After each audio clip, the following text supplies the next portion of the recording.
Este capítulo es auspiciado por Key Foods. Encuentra los mejores productos para tu negocio con despacho en menos de 24 horas para toda la región metropolitana. Visita keyfoods.cl, el mejor aliado para tu negocio y emprendimiento. Aye Propiedades, expertos en venta de inmuebles en el sector oriente de Santiago. Gestiona la venta de tu propiedad con técnicas de venta avanzada. Más de 2 décadas de experiencia a tu servicio. Síguelos en Instagram, @ayepropiedades. Y el Centro de Información Palestina, @centro.info.palestina en Instagram. Fernanda y Stephanie te invitan a tomar un rico café árabe para conectar con Palestina, su gente y su cultura. Los mejores entrevistados y conversaciones en esta sobremesa en la que cabemos todos. Aquí comienza Café con Sandía. Hola Javibis, bienvenidos a un nuevo capítulo de Café con Sandía. Y en el capítulo de hoy vamos a analizar algo clave. Cómo lo de Palestina con Israel está afectando toda la región de Medio Oriente. ¿Qué es lo que está pasando? ¿Qué normas del derecho internacional se están rompiendo? ¿Cómo funcionan las relaciones entre los países de Occidente con Medio Oriente? Y para eso tenemos de regreso a nuestro estudio a Jaime Avedrapo, profesor de Derecho Internacional Público y Relaciones Internacionales, exdirector del Colegio Árabe y autor de La barbarie de los civilizados, un libro que al final del programa les tenemos una sorpresa. Bienvenido, Jaime, al programa. Muchas gracias. Bienvenido nuevamente después de casi 20 capítulos de trayectoria, claro. Tefi, bien. Claro. Jaime fue de nuestros primeros entrevistados de Café con Sandía. Yo creo que fue el tercer capítulo, ¿sí? Qué bonito ha sido todas sus conversaciones sobre Palestina. Sí, de hecho hemos querido invitarte varias veces antes porque sentimos que en el fondo tienes bagaje para hablar de muchos temas, pero hoy quisimos traerte en específico para este, que ya lo mencionaba la Tefi, que tenía que ver con todo lo que está pasando con esta crecida con el Líbano, con Siria, y qué significa todo esto. Uh-huh. Mira, yo creo que varias cosas, pero vamos por lo primero. Esto tiene que ver con una escalada que a todas luces comienza a planificar, a urdir el propio Israel, digamos. Hay bastantes elementos que lo demuestran. En definitiva, el interés estratégico geopolítico tiene que ver con que Israel quiere una confrontación directa con Irán. Y hay varias razones para ello, porque particularmente Irán abastece, tiene una asociación con varios de los denominados proxies, que precisamente tienen el común denominador de jugar para la resistencia. En el fondo, contrario a los intereses de Israel, varios de estos grupos no reconocen la existencia de Israel. Varios de ellos tienen otras similitudes, son del mundo chiita, que ha sido del mundo musulmán, los que han mostrado una mayor resistencia en el tiempo en relación, por ejemplo, al Islam sunita. Los sunitas han ido modificando su visión de mundo, han ido cediendo a las presiones de Occidente, se han vinculado más con la Casa Blanca y han de alguna manera tendiendo a normalizar las relaciones con Israel en vista de pacificar la zona, de intereses comerciales, financieros, la extracción de hidrocarburos y gas, pero olvidando la cuestión palestina. Eso, antes de introducirnos más en el tema Líbano o territorial, ¿nos podríais decir a grandes rasgos la diferencia entre chiita y suníes? Bueno, tiene que ver con donde ellos entienden que está la legitimidad del liderazgo del mundo musulmán. Los chiitas y los sunitas se dividen básicamente en que los que consignan que las autoridades del Islam tienen que ser familiares o cercanos a Mahoma, y están los otros que señalan que no, que es una cuestión más bien de meritocracia y de aceptación de la comunidad y que erige a quien debe representar el mundo del Islam, la Sagrada Escritura, el Corán, etc. Entonces, en esa disputa que lleva desde la muerte de Mahoma, con claridad estamos hablando del siglo VI después de Cristo, efectivamente no ha habido ahí una suerte de espacio de entendimiento, como sí tuvo el mundo católico, por ejemplo, con Constantino en el siglo III después de Cristo, donde se estableció cuáles eran los lineamientos dentro de todas las facciones del cristianismo para fundar la Iglesia Católica, Apostólica y Romana. Entonces, eso en el mundo islámico es diferente, ha generado divisiones durante la historia, y por cierto las circunstancias políticas, geoestratégicas van haciendo que distintos liderazgos, como hoy día los ayatolás en Irán, o lo que fue en algún minuto los regímenes más conservadores de otros países, como la propia Turquía, tuvieron lecturas diferentes de cuál era el rol del Islam y la interpretación de algo que siempre lo saca a colación Occidente y una otra vez, que es la Sharia, que está dentro de la lógica de la defensa del Islam.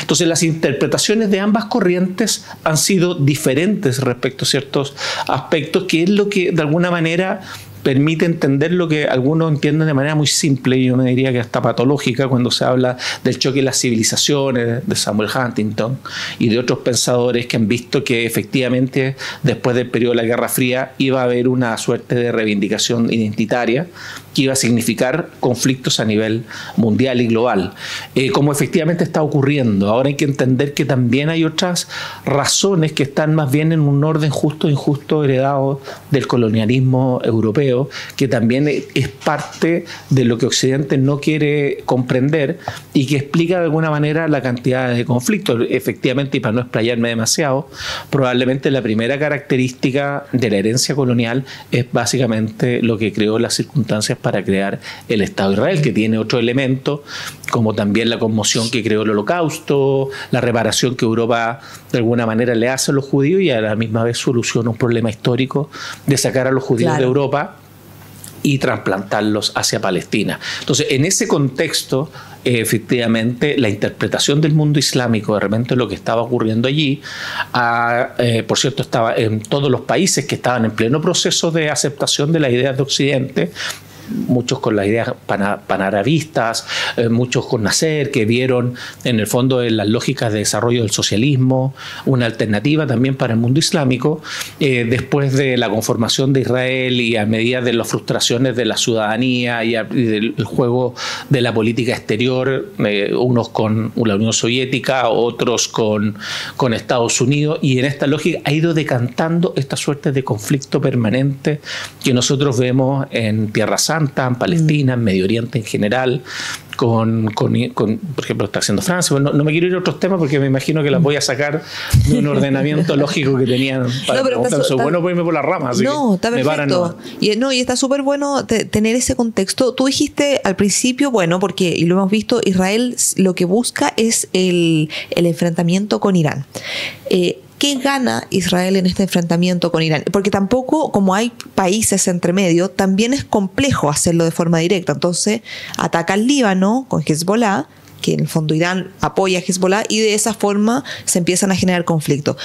¿Cuál es el, digamos, objetivo final que tú ves que Israel busca con toda esta provocación? Porque aparte, perdona, en Israel tampoco a ningún país le conviene estar en guerra.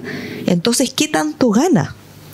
A ver, la lógica es que en una guerra todos pierden, es una mirada desde el personalismo, desde los derechos humanos, pero no es tan así, digamos. Después de una guerra tú puedes tener, y depende de la perspectiva corriente de pensamiento que vayas asumiendo, si la asumes una muy pragmática o asumes una más de la corriente más propiamente realista, es decir, donde la moral queda afuera, donde entendemos que conseguimos nuevo acceso a recursos naturales, conseguimos nuestro objetivo de Estado-nación según los territorios que nosotros habíamos ideado para instaurarnos ahí, etcétera. Entonces, eso no es tan cierto. El uso de la fuerza, tanto en la conformación de todos los Estados-nación, se hizo desde Italia, a través de los Garibaldi, o en Alemania. Todo el siglo XIX y parte del XVIII y el XIX fueron cruentos momentos en la historia occidental, particularmente, para la conformación de los Estados-naciones. Y esa lógica de crear un Estado-territorio con una ciudadanía, con un gobierno, no fue un pacto solamente constitucional como después va a derivar, sino que en sus inicios fue a través de mucha violencia. Sin ir tan lejos, nosotros en el siglo XIX hicimos algo bien parecido con la pacificación de la Araucanía. Pero, por cierto, había otro derecho internacional clásico, como se denomina, después de la Segunda Guerra Mundial se denomina el derecho internacional contemporáneo. Entonces, las realidades han cambiado, los compromisos de la humanidad han cambiado, los Estados-nación se han comprometido a otros estándares, surge el régimen internacional de los derechos humanos. Bueno, ahí nos podríamos explayar muchísimo, pero vamos al otro. ¿Por qué Israel? Sí, porque te lo pregunto, no, ni siquiera me refería a lo moral y a la pérdida de vida, me refería a lo económico.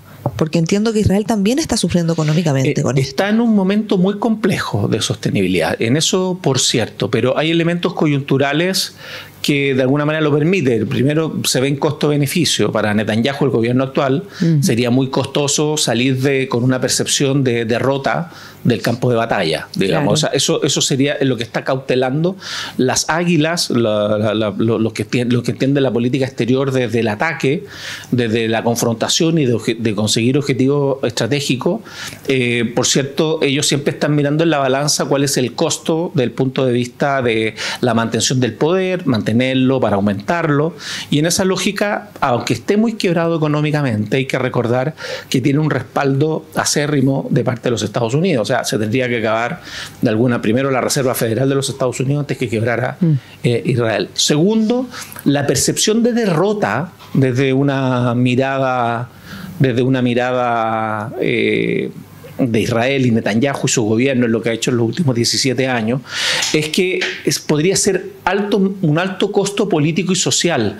Primero, porque si él no le asegura la seguridad, y para eso cada vez tiene metas más ambiciosas, ya está atacando el Líbano, está atacando Siria, está atacando directamente a Irán bajo la promesa de mayor seguridad. Siempre ha ocupado la estrategia de la agresión, del conflicto, de las armas, para asegurarle a su población, y gana elecciones a través de eso, ya lo hemos ratificado varias veces, a través de esa promesa de seguridad.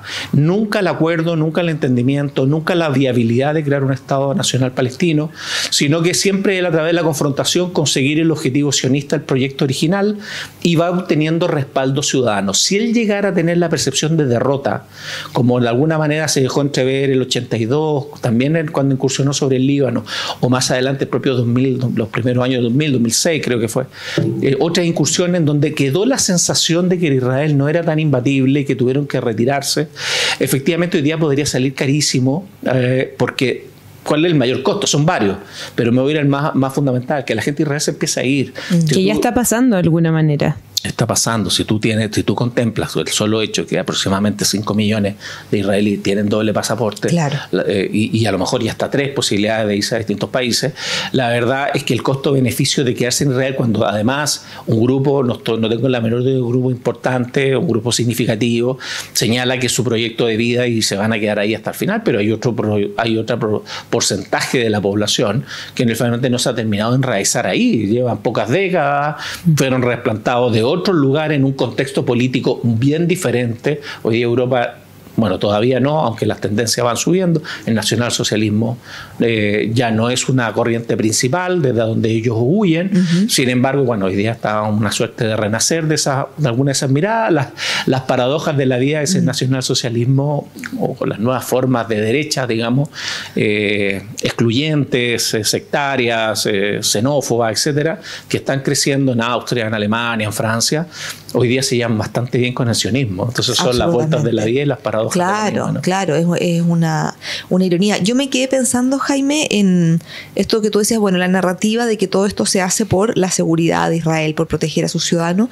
Y recuerdo mucho una vez conversando con una amiga judía antisionista, ella me decía que a los judíos desde siempre les meten el miedo.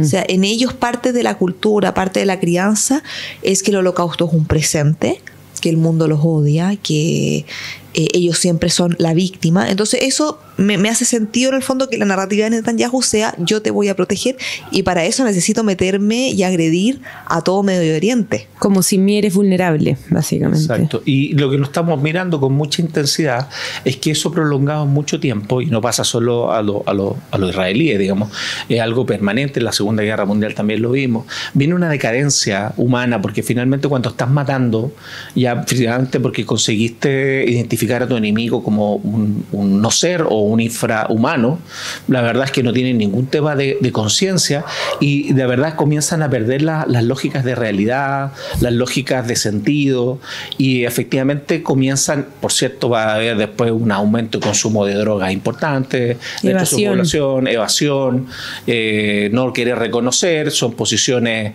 bastante, si tú quieres, insensibles al dolor del otro, porque no reconocen al otro. O sea, el otro no existe, el otro es un animal o condición menos que animal, que hay que eliminar, porque si no lo elimino yo me va a eliminar él, y en esa lógica se extravían, ¿no? Y eso es impresionante ver con estos discursos públicos que hacen los altos mandos de Israel, diciendo que van a eliminar todo rastro de palestinos porque esa tierra se la van a apoderar, y ya con todos estos planes de nuevas viviendas en Gaza o todos estos proyectos que ellos abiertamente muestran sin vergüenza, y con el debido permiso del mundo, que ese es el gran problema acá.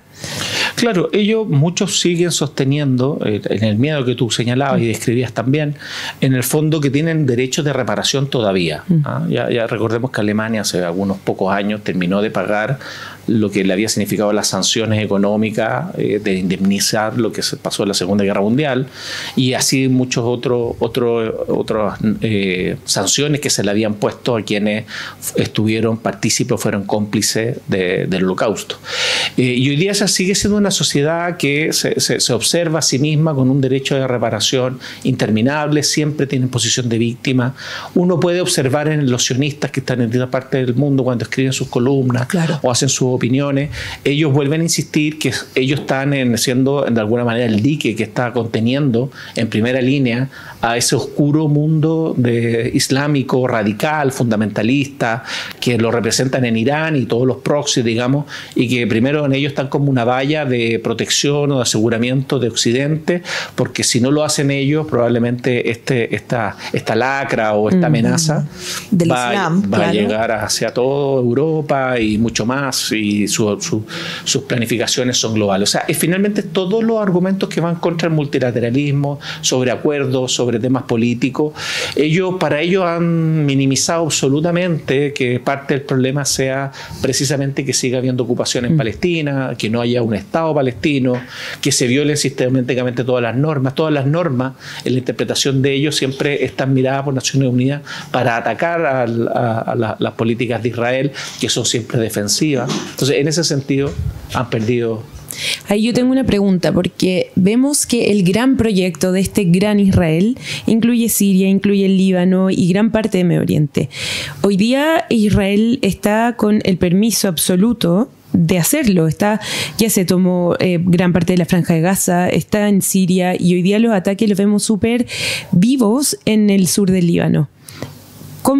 ¿Qué significa esto para el resultado que Netanyahu dijo abiertamente? Este es el gran Israel.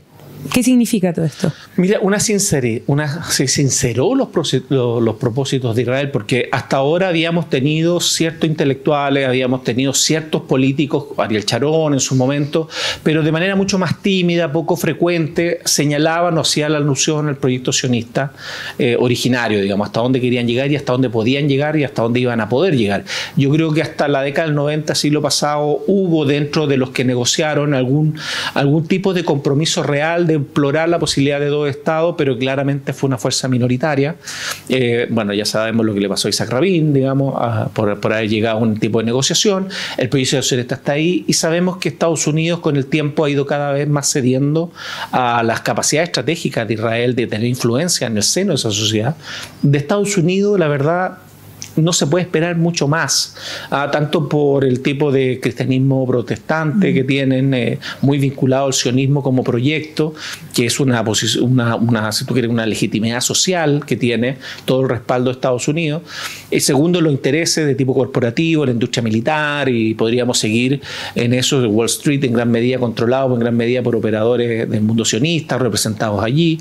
Entonces, de Estados Unidos difícilmente venga una posición equidistante. Lo más probable, ya el añadió Obama en discurso en su segundo mandato, probablemente no se atrevió en el primero, algo bastante más sensato en la política exterior, una vez no vetó una resolución que condenaba antes de irse, los asentamientos. Entonces, algo ahí hubo, pero efectivamente Estados Unidos uno no puede esperar más. Aquí la tragedia enorme es Europa.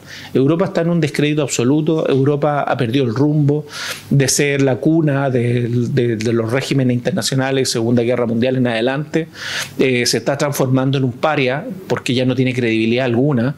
Alemania sigue sosteniendo asiduamente el envío de armas, su compromiso, sabemos de alguna manera los delirios que ellos tienen por lo que pasó con el Holocausto. Alemania está atrapado por la culpa, no puede liberarse de eso, y Estados Unidos está atrapado por la parte económica, entiendo. La única manera de salir de eso sería que comiencen a ganar antisistémicos, pero no sabemos si también eso es un futuro muy esplendoroso para la propia Europa. Entonces es un dilema complejo, efectivamente, y Europa, Macron es una buena muestra.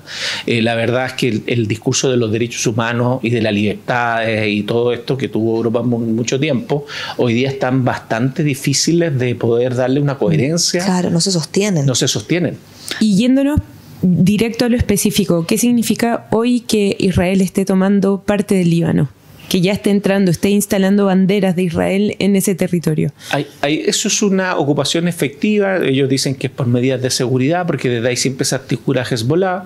Se va a crear, y probablemente Macron ya ha comenzado a deslizar que esa es una línea roja que no le permite, porque si Israel, un poco lo conversábamos el otro día, si Israel le resuelve el problema de Hezbollah a Occidente, eso tienen un común denominador ellos, Francia va a perder su influencia en el Líbano, que tiene interés económico, que tiene una serie. Entonces lo que está haciendo efectivamente es decirle eso no lo vamos a permitir, no por razones ni de derechos humanos, ni por razones de respeto al derecho internacional o de ninguna de estas características, todo interés económico, financiero de corto plazo y temas de influencia regional que efectivamente Francia incluso tendría que estar aceptando que Israel tenga como objetivo a los propios cascos azules, de los cuales algunos son precisamente incluso de la nacionalidad francesa y varios europeos, italianos, y finalmente Israel ya no escatima si son periodistas, si son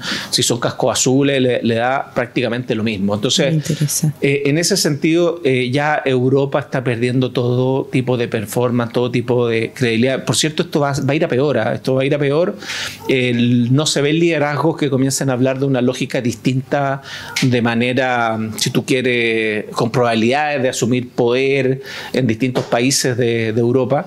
Y yo creo que esto, como también fue la crónica anunciada de lo que fue la Segunda Guerra Mundial, yo creo que vamos a tener que esperar mucho más sufrimiento y dolor. Probablemente estamos también en el inicio, y ahí tomo los Ilan Pappé, que ha tratado de convencer a muchos. Yo lo he estado escuchando y leyendo, y me parece bien sensato decir que ya el desfonde del sionismo. Pero ojalá. Efectivamente, vamos a ver qué pasa primero. A mí me cuesta tanto verlo así, porque yo he escuchado mucho que Israel, tal como lo conocemos, tiene los días contados, que el sionismo va a caer, pero yo lo veo con mucha fuerza en ciertos sectores, y no veo un ápice de... No sé cómo se hizo en el momento, cómo lograron convertir el nazismo en una vergüenza para Alemania, siendo que Alemania estaba muy orgulloso de su nazismo en su minuto. O sea, cómo lograron darlo vuelta, que hasta el día de hoy sienten la culpa.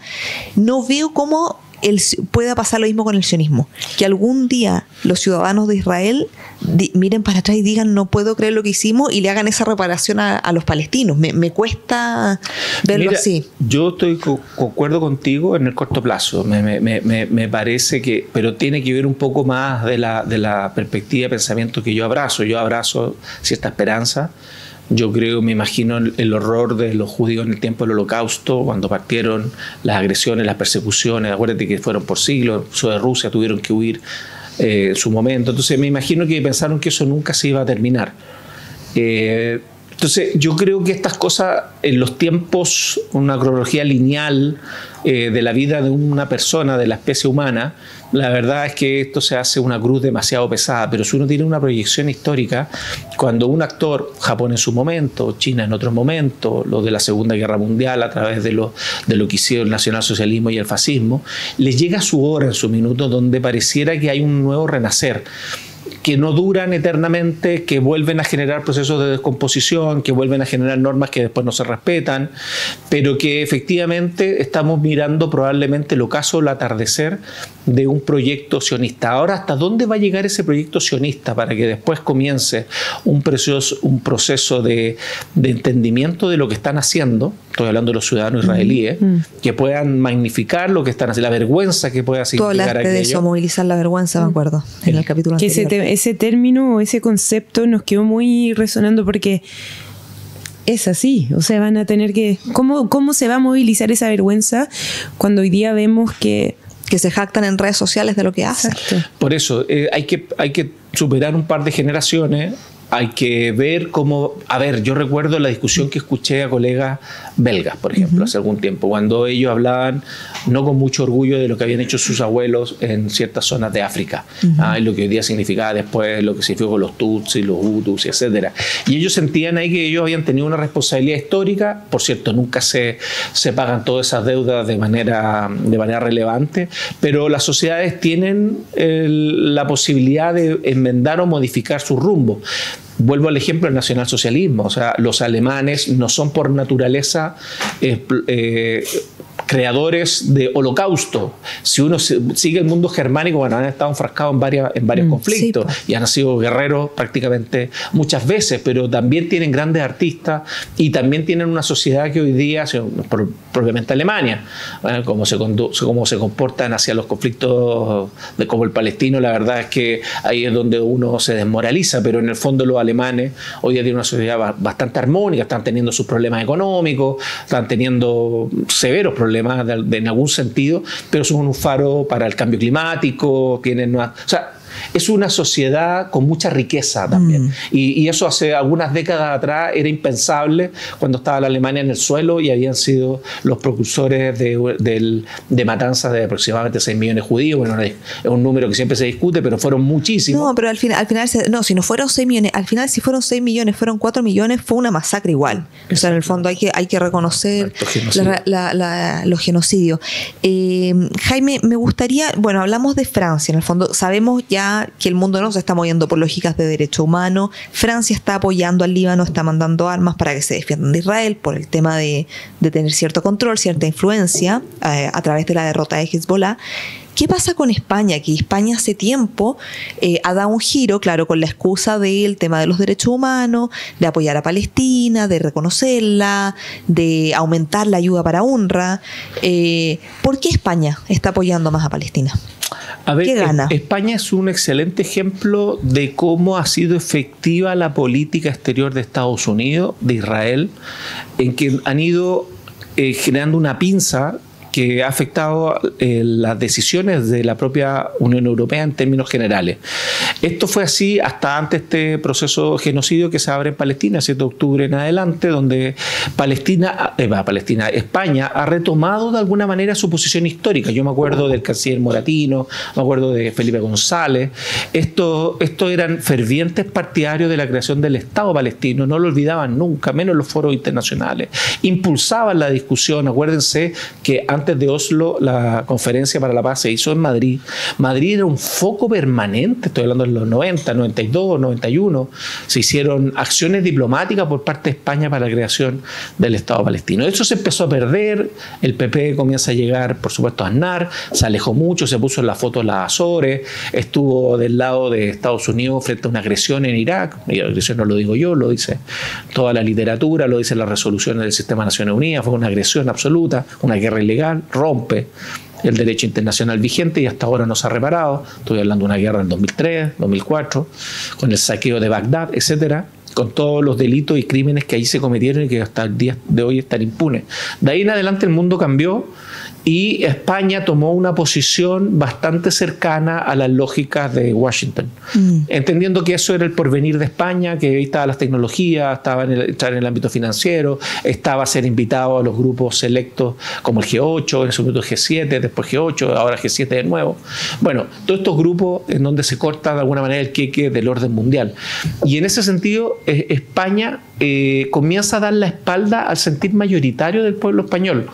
Y el PSOE, cuando gobierna, comienza a no ser tan diferente al PP. ¿Por qué pasó eso? Mira, hay varias razones, pero primero las nuevas generaciones de liderazgo, y entre ellos el propio Sánchez, llegaron con lógica, algo parecido a Chile, digamos, la gente de izquierda hoy día va cortando con el tronco umbilical de las generaciones del socialismo anterior, por ejemplo, y van generando nuevas generaciones que están mucho más vinculadas por modernismo, al fin de los metarrelatos, mucho más pragmáticos, mucho más preguntándose desde el punto de vista de intereses financieros, comerciales, ¿qué más me conviene? Si a eso le agregas el gran problema de España es la migración, y en ese sentido su gran dolor de cabeza está en Marruecos. Se les meten por ahí, no solo marroquíes obviamente, sino que del África subsahariana, todos los que huyen para tener una mejor condición de vida, y eso en España hace rato que está teniendo un rechazo mayoritario de la ciudadanía y exige a las autoridades más controles fronterizos. Si Marruecos no lo ayuda, no tiene cómo. Y ahí está el tema en que Marruecos también ha girado, se ha salido de las lógicas de los países árabes que tuvieron hasta por lo menos entrado el siglo XXI respecto al caso palestino, y van viendo que ahí hay una capacidad negociadora hacia el mundo occidental, hacia España puntualmente. Ellos le bajan no dejan pasar a los inmigrantes. ¿Y sus autoridades son más bien sionistas o no? Lo que pasa es que más que no, porque el rey no podría decir yo que es sionista, sino que lo que él tiene es mucho acuerdo comercial con Israel, y todo el tema de la seguridad y las tecnologías la está facilitando Israel. Tanto es así que Israel también hace algunos gestos en el mundo diplomático. Por cierto, que Israel siempre es más o menos ampón y apoyó a Pinochet en su minuto, a Sudáfrica, el del apartheid también lo apoyó militarmente, comercialmente, etcétera. No tiene muchos reparos morales o de otro tipo, por cierto, pero en este sentido, de una mirada más práctica, a Marruecos le ha convenido esta alianza, que por cierto está auspiciado, patrocinada por los Estados Unidos, le transfiere tecnología, le apoya precisamente en la barrera tecnológica, drones, todo lo que ustedes se puedan imaginar, para que Marruecos pueda ayudarle a España, si es que España baja también la presión internacional sobre el tema del frente saharaui. Cuando nadie sabe para quién trabaja. Claro. Oye, Jaime, y hablando de Europa, pero ahora yéndonos a Inglaterra, que fueron uno de los precursores de la creación de este Estado Israel en Palestina, con el cambio de gobierno del Reino Unido, ¿ves algún real cambio de postura en pro Palestina? Sí, sobre todo en las primeras declaraciones, por lo menos el ánimo de que cese el fuego me parece que ha sido más contundente, por lo menos declarativamente. Ahora, esperar que el Reino Unido, más allá del anuncio que han hecho, realmente no le dé armamento a Israel, me parece que es una... Primero porque ahí los contratos ya están firmados. No creo que lleguen a tener costos. No se pueden romper. Se podrían, pero para eso te vas a tener costo y probablemente puedes terminar en paneles internacionales pagando, indemnizando a empresas privadas que están dentro de estos negocios. Entonces sería una complicación. Y segundo, creo que Inglaterra es primero que todo socio aliado incondicional de los Estados Unidos. Podrá ser más socialdemócrata o no, podrá estar probablemente con Kamala Harris, probablemente sea su vínculo más cercano, pero ninguno de los dos va a cambiar geopolíticamente la percepción de que la amenaza viene de estos países. Es una mejora en relación a lo que había, es una persona que podría ser más sensata y más empática al dolor palestino, pero desde el punto de vista de lo que realmente van a hacer en concreto en materia armamentista o de acciones en el Consejo de Seguridad, la verdad es que no creo. Y no puedo dejar de que son olímpicos, porque el gran problema palestino hace mucho rato, con la postura pragmática inglesa, digámoslo en buen chileno, se han hecho los lesos. Se han hecho los lesos, no han querido colocar más el tema, no han asumido nunca su responsabilidad histórica, más allá del esfuerzo que se hizo con el cuarteto que lideró Tony Blair en su minuto para hacer una hoja de ruta donde asumieron algo, pero los costos de la tragedia que le ha significado a los palestinos, los ingleses se lavan las manos. Pasan las manos. Oye, ya que lo mencionaste, ¿cuál es el mal menor? ¿Kamala o Trump? Mira, ya a esta altura, antes te habría dicho con cierta rapidez Trump porque... ¿Trump como mal menor? No, perdón, como mal mayor. Perdón. Como mal menor es mi pregunta. También abrí los ojos. ¿Quién es menos malo? ¿Quién es menos malo para Palestina? A esta altura, fíjate que los lobos con piel de oveja de repente siento que hacen más daño. Kamala, básicamente. Kamala, porque Kamala, si vemos lo que le fue a decir al iPad hace muy poco a este grupo lobista. What an honor, decía. Exacto. O sea, la verdad es que no creo en ella las capacidades, y ojalá me equivoque, de un Obama, digamos. Que Obama tampoco lo fue, pero Obama por lo menos en su segundo mandato intentó hacer algo. En la política exterior, salió de las políticas de Estado frente a Estados Unidos, frente a Israel, le llevó un costo más o menos alto en crítica. Lo hicieron pedazo la prensa estadounidense, sobre todo la prosionista. Entonces yo creo que pero yo no veo a Kamala con esas capacidades. Y Trump es una persona sin pudor, es una persona que la moral no creo que sea parte de su interés, digamos, de quien tiene la razón. Y probablemente Trump podría apoyar con menos dinero, ojo con eso, que no es menor, porque eso él pareciera que ahí tiene una cierta coherencia. Pues es de una política más proteccionista. Más proteccionista, menos derrochadora de recursos. Por eso que la industria militar tampoco ve con tan buenos ojos. Le gusta más a los demócratas hoy día que como el mundo al revés. Estamos con el mundo al revés. Pero sí es muy partidario de dejar que Israel termine el trabajo o haga el trabajo. Y eso significa que no hay ningún tipo, ni siquiera como Joe Biden trataba de engañarnos y diciendo que estaba algo preocupado. Es un títere ese señor, o sea... Es que por último, como dice Jaime, si los dos van a ser iguales, mejor uno que sea directo. Prefiero uno que pueda como que no tenga esa hipocresía de la Kamala que está diciendo todo el tiempo estamos haciendo todo lo posible por un alto el fuego y tú sabes que es mentira. Y la vemos en una declaración pro-Palestina y en la otra pro-Israel. O sea que no sé si nunca leíste una pro-Palestina, ¿tú sí? O sea, refiriéndose a la causa o como que los palestinos tienen derecho a existir. Exacto. Sí. Pero por el otro lado, de hecho, en la comunidad palestina se hizo una publicación que mostraban los dos discursos. Sí, la vi. Exacto. Oye, Jaime, para ir cerrando, se nos está yendo el programa. ¿Qué tanto influye el poder de la ciudadanía? Fue la misma pregunta que te hicimos hace unos meses atrás. Llevamos un año ya. Me llama la atención, la ciudadanía no se ha cansado. Obviamente había un desgaste, pero siguen las marchas y la gente sigue hablando en redes sociales y seguimos tratando de que el tema palestino siga en los medios. ¿Qué tanto poder tenemos como ciudadanos? Bueno, tenemos, si nosotros miramos comparada, hoy día hay bastante más que ayer.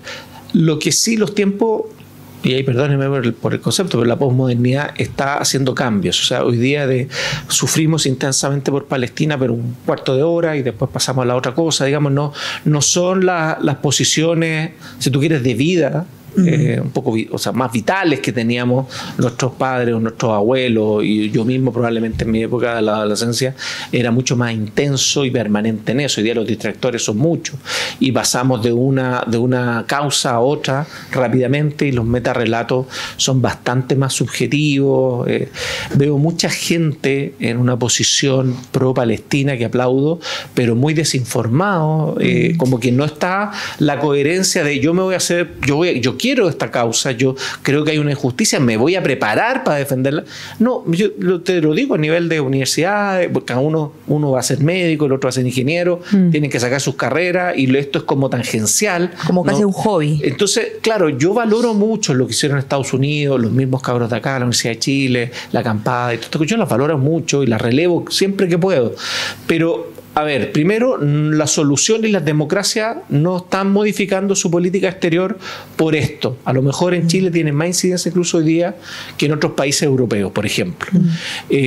Pero creo que lo mejor que tiene es que mantiene la memoria palestina, porque yo creo que otros conflictos que han tenido intensidades importantes están en el olvido. No olvidemos que en este momento hay 60 conflictos abiertos en el mundo. Impresionante. Y del que se habla con más, y sabemos del genocidio de Sudán, del genocidio del Congo, y del que único que se está hablando es de Palestina. Y eso no moviliza a la gente porque no lo conocen. Sí hay movilizaciones por Palestina y algo por Ucrania que se siguen, sobre todo en Europa, pero los otros conflictos están invisibilizados, por tanto. Pero sabes que, Jaime, yo estoy de acuerdo, o sea, en desacuerdo contigo cuando dices que hoy día los jóvenes están menos informados.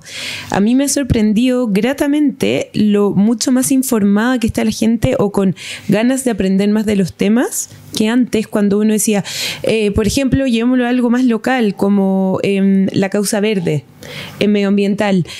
Sí, eran muchas personas súper como metidas en el tema, que sabían del tema, pero el resto salía por moda.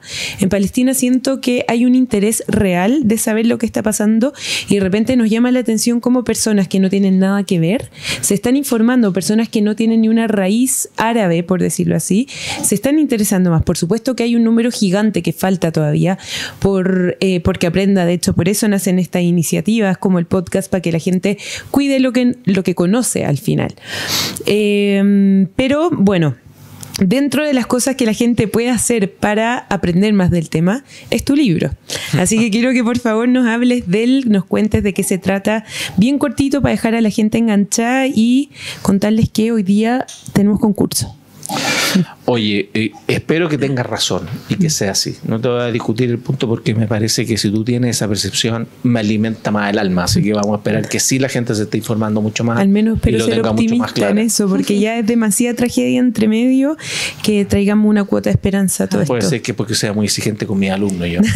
Le vamos a preguntar. Jaime, cuéntanos, quiero mostrar a la cámara el libro. Mati, ¿tú me puedes hacer un close-up? Para que se vea bien y se luzca.